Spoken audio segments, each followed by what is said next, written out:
Today we're taking a deep dive into some of the most iconic luxury pieces featured on Sex and the City, a show that has really changed everything when it comes to luxury fashion. It has not only taught us how to pronounce brands like Manolo Blahnik and made these ultra-exclusive luxury brands feel more attainable. Some would argue that perhaps a little bit too much so, but it has also put pieces like the Birkin and the Fendi Baguette on the map and single-handedly turned them into status symbols overnight. So if you'd like to get down to the nitty-gritty and discuss some of the most iconic luxury pieces and their relevance today, including every single Hermes bag that our favorite characters carried, fake or real, then make sure to give this video a thumbs up, subscribe down below if you haven't done so yet, and keep on watching. For years, one of my summer traditions is to rewatch the entire run of Sex and the City. Don't ask me why I choose the summer month to do it. It's just something I've been doing for years and years at this point. And since so many of you enjoyed my deep dive into the luxury fashion featured on White Lotus, I thought it's something that we could also do with Sex and the City, which is going to be a lot easier considering that the show very much revolves around fashion and luxury fashion in particular. And if you enjoy this video and you'd like to see more videos like this, make sure to let me know in the comment section, and we can definitely do one on the spin-off of Sex and the City. And just like that, considering that the third season has just premiered. So if you wanted me to also do a video discussing some of the contemporary pieces that are featured on the show now, let me know. It's definitely something that I would be happy to do for you. Now, I'm sure that most of you will need no introduction to Sex and the City and the incredible impact and influence it's had on not only culture but also fashion trends. It has really set a new standard for self-expression through fashion and how trends can be set on TV shows. Believe it or not, Sex and the City was the very first TV show that luxury brands took seriously and were encouraged to work with, and that is all because of the success of the Fendi Baguette. Obviously, the costume designer behind Sex and the City is the iconic Patricia Field, who is sadly no longer on. And just like that, her last project when it comes to Sex and the City was the Sex and the City movies, and I believe she made a really brief comeback for Kim Cattrall's return when she had a tiny little scene last season on And Just Like That. One of Kim's requests was to work with Patricia Field, but it actually has a completely new costume design team, which is definitely something that we can discuss if I ever do a video on And Just Like That. But the mastermind behind the incredible styling on Sex and the City was Patricia Field, who actually had to be quite resourceful up until the second and third season, considering that most luxury brands did not want to be associated with a TV show full stop, but especially not one that had such a risque title. And I understand that the show, because of that, is not going to be everyone's cup of tea, but it's undeniable how much of an influence it's had on our culture and our fashion choices. Whether you love or hate Carrie, she is an incredibly relatable character because she makes a lot of mistakes and tends not to learn from them, or at least not immediately. Also, I think her dating style is something that a lot of people were able to relate to. And in fact, it's something that I often bring up in conversations. People always say how difficult dating is, which that is true. Dating is quite tough, but a lot of people attribute that to dating apps. But I always say that, if dating was that easy back in the 90s and the early 2000s, when dating apps were not even an idea, there would have been no movies and TV shows dedicated to the struggles of dating. So while the medium might have changed, our challenges when it comes to dating really haven't changed as much as you would think. And it's actually quite similar when it comes to luxury brands and the way in which luxury brands try to capture audiences, because now luxury brands will turn to social media and social media influencers to create these viral moments to take advantage of. But back in the day, because there was no social media, it was really through product placements and sponsorships or ambassadorships that luxury brands try to capture audiences. But there had never been a TV show that had as much of a grasp on their audience as Sex and the City did, especially when it came to luxury enthusiasts. And it really all started with the Fendi Baguette. Fendi was one of the very first luxury brand to lend pieces to the show, and it certainly paid off because the Fendi Baguette was turned into an overnight sensation single-handedly because of Sex and the City, even though the bag had been out for a little while. The Fendi Baguette launched in 1997 and it was designed by Sylvia Fendi. And while it did enjoy some success in its first few years, it really only became an icon after the famous scene where Carrie gets robbed in Soho and she struggles to give up her bag, saying that it's a baguette. And with that simple line, this bag became a household name that every single person wanted to get their hands on. Now, Carrie was actually seen with several different baguette bags. Over the run of the show, it is the magenta sequin bag that she's best known for, which was re-released to celebrate the 25th anniversary of the Fendi Baguette a couple of years ago. I'm sure you remember that bag. It was all over social media and it was extremely hyped, so much so that they ended up releasing it in several different colors. But if you want to get the same baguette bag that Carrie carried, it is the magenta sequin bag, although it is slightly different than the original baguette bag. And I remember reading when that re-released bag was featured on And Just Like That, and the first promo shots leaked of Carrie carrying that bag, search trends for the baguette on pre-love sites increased by over 1,000%, which again is very telling of the influence And Just Like That and Sex and the City still has on us luxury enthusiasts. Once brands started seeing the incredible power Sex and the City held in making or breaking a piece, we were off to the races and the show started turning out 8 pieces season after season. Season 2 was all about the Fendi Baguette, while in season 3 we moved on to turning the Dior Saddle bag into the it bag of the year. The Dior Saddle bag launched in 1999 and it was designed by Galliano. It's a bag that was predominantly available in different canvas finishes back then. The one that Carrie carried in the show was a silk saddle bag with a chain print that was actually available in several different colorways, but the bag was also available in the Dior Oblique and also in different denim finishes, and it was an incredibly popular bag.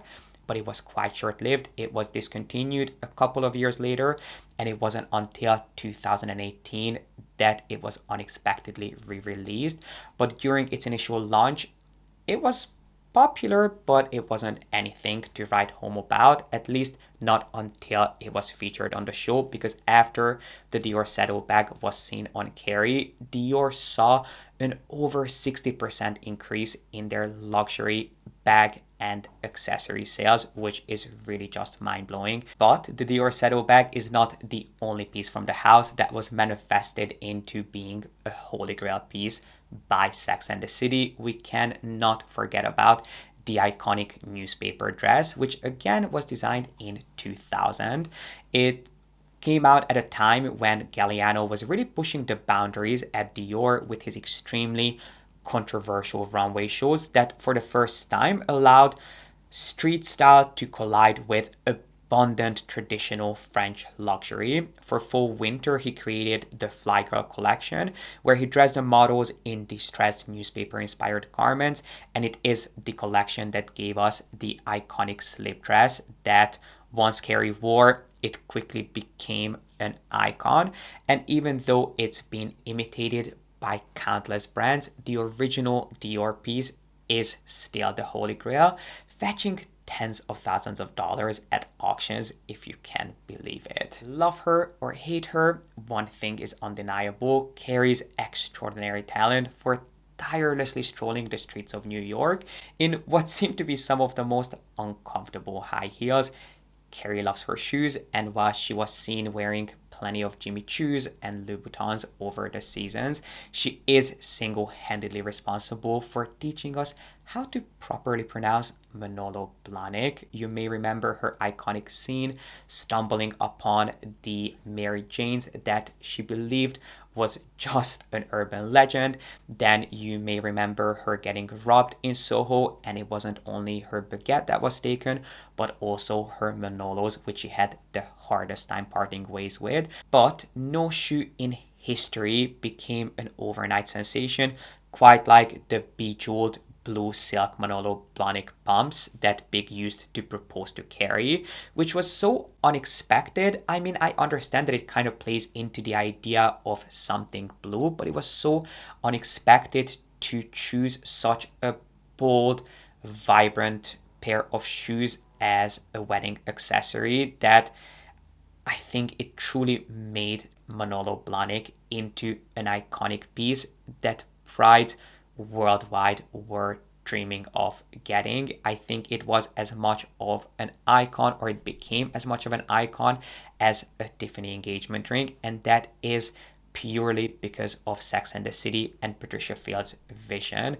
I think it was an incredible move from them, and it allowed Manolo Blahnik to turn this particular design into an entire flagship line, which now includes shoes with that very same brooch motif in several colors and heel heights. There are belts, there are accessories, and yes, it is a beautiful design that I think was actually inspired by a brooch, an antique brooch that Mr. Blahnik himself came across in France. I think it would not be where it is today without Sex and the City, especially in terms of it being chosen as a bridal shoe, because I think very few people would have had the courage to opt for such a bold choice when it comes to a pair of shoes that you will wear with white. And of course, I cannot make a video talking about the most iconic luxury moments in Sex and the City without talking about the ultimate symbol of luxury and desire, the Birkin bag, which was not only featured on the show, but it was truly made legendary. I think it was the first time a lot of people were exposed to the idea of the Birkin and the way in which you get your hands on a Birkin, which is definitely quite unorthodox. That's not how most luxury brands work with a waitlist. In fact, Sex and the City really started an urban myth about this waitlist, which a lot of people still believe in. Even though that's technically not the case, there isn't a chronological waitlist for a Birkin, and there hasn't been one for decades. Although we are getting closer and closer to it with the new wishlist system, which I can definitely do an updated video on. I'm just still working on refining some of the details for that video. So we are approaching that, but that has not been the case for years. But if you were a fan of the show, you may remember in season 4 when Samantha embarks on her quest to get a red Birkin 35, and she's told that there is a 5-year wait, and she's just kind of shocked when she hears that, and she goes for a bag when the sales associate responds, "It's not a bag, it's a Birkin." And with that, similar to the Fendi Baguette, this piece was transformed into a household name and something that people all around the world who were fans of the show wanted to know more about. And there were actually several Birkin bags featured on the show, both fake and real. So why don't we start with some of the fake ones, which it's quite interesting that Samantha had such a hard time getting her hands on one of these bags, but then Carrie is seen carrying a large Birkin bag, which, as we now know, was actually fake. It's something that she confessed to being a fake bag. Apparently, the costume designer Patricia Field had a contact for some of these fake bags, and she even asked Sarah Jessica Parker, the actress, if she wanted to get one. The reason this large bag was selected for this particular scene is because they wanted to hide Sarah Jessica Parker's bump, who was pregnant at the time, but of course it did not align with her character's storyline. Anyway, now we know that this bag is a fake, and it's not the last fake Birkin that we'll see on the show, but if this bag was real, it would have been a Birkin 35 in Epsom, which, yes, back in the day, you could find retorn bags in Epsom. They are quite rare at this point, and there is a reason for that. Retorn bags are not the best to be made out of Epsom because Epsom leather tends to be a little bit more rigid. So it's a bag that you often find cracks in, especially around the edges after a while. So there is a reason these bags are no longer around, because they really don't hold up that well. It's something that can be fixed and repaired, but it's something that you have to keep in mind when it comes to more rigid leathers. They are better suited for cellier bags and not return bags. When it comes to return bags, they require a leather that's a little bit more soft, supple, and malleable, like Togo. Speaking of which, the bag that Samantha is on the hunt for is a Birkin 35 in Togo leather, which, as you can tell, the bigger the bag, the better. At least that was the case back in the day. It's quite hard to put my finger on exactly what color it was, just because the lighting isn't perfect. And of course, Hermes has such a huge range of different colors with such little nuances. But I would dare to guess that it's the color Bougainville, which is a really iconic shade of red. I don't think that particular red is currently being offered, but there are plenty of reds to choose from, like Rouge Tomate. But what I find particularly interesting about this season and this scene is that it's really Samantha's monologue about the Birkin bag that solidified this piece as the ultimate luxury status symbol. In the show she goes, it's not so much the style, it's what carrying it means. When I'm tooling around town with the bag, I'll know I've made it. And that's kind of the message that has turned the Birkin into the ultimate symbol of luxury, aspiration, and exclusivity.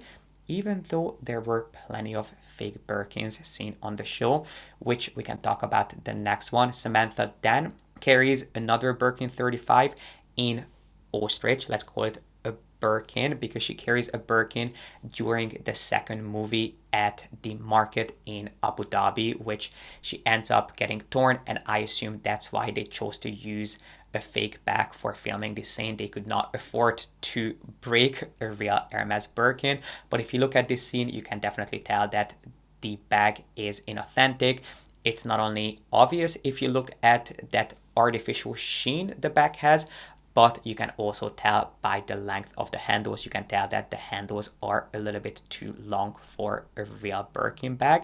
And then we actually see another fake ostrich bag, which returns in the second season of And Just Like That. This time, Seema, Carrie's new friend and the newest addition to the cast, is seen carrying a fake ostrich Birkin. Again, there is some drama going on. So basically, Seema walks out of her townhouse and she gets robbed. Someone grabs this bag out of her hand and runs with it. And I assume, again, that's why they had to use a fake Birkin. They did not want to risk using and potentially damaging a real Birkin bag, especially one that would be quite costly, considering that it is an ostrich Birkin 35. And you know, the bigger the bag, at least when it comes to getting a bag directly from the store, the bigger the bag, the more expensive it's going to be.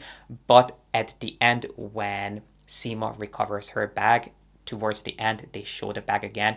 And in that scene, I believe she is actually holding a real Birkin, but during the initial scenes, I would assume, and that's just my guess, but they used a Birkin dupe just to ensure that it's not something that gets damaged or torn while they are filming. But if you wanted to get that bag, it is something that is still very much around. Ostrich bags come in a ton of different shades. There is a true orange tone, but there have also been colors like tangerine and also different shades of cognac that lean slightly more orangey warm. And with all the fakes out of the way, let's move on to some of the real Hermes pieces that we saw featured on the show. And by the way, if you want to learn more about fakes and the dark truth about buying super fakes, I recently did a video on the topic, which I'll make sure to link up here for you.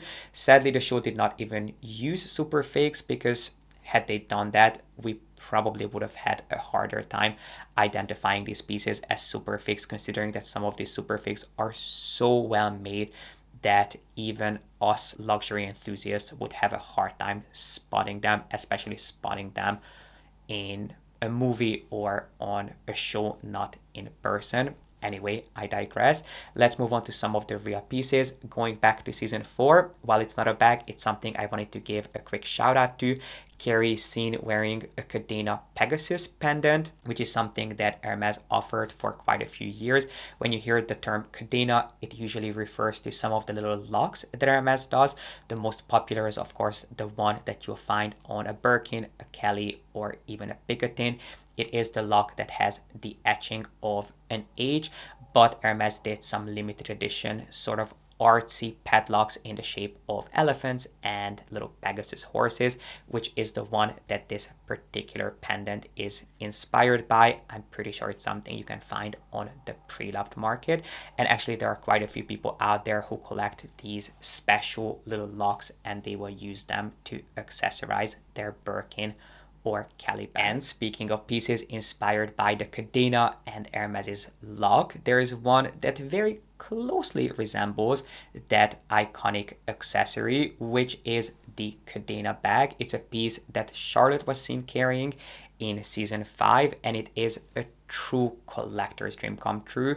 It's a bag that very heavily relies on Hermes's exceptional craftsmanship of molding and sheeting leather to create the shape of the padlock with the signature H grooves. Charlotte was seen carrying this bag in alligator in red, so I assume that it is in the color braise, but it is a bag that was available in a ton of different leathers, both exotic and non-exotic, in a huge range of different colors. But it is a bag that was truly crafted for the Hermes collector, considering that it's probably not the most practical functional bag, and it also set you back a pretty penny. It's not a bag that's currently around, at least not the original Cadena bag.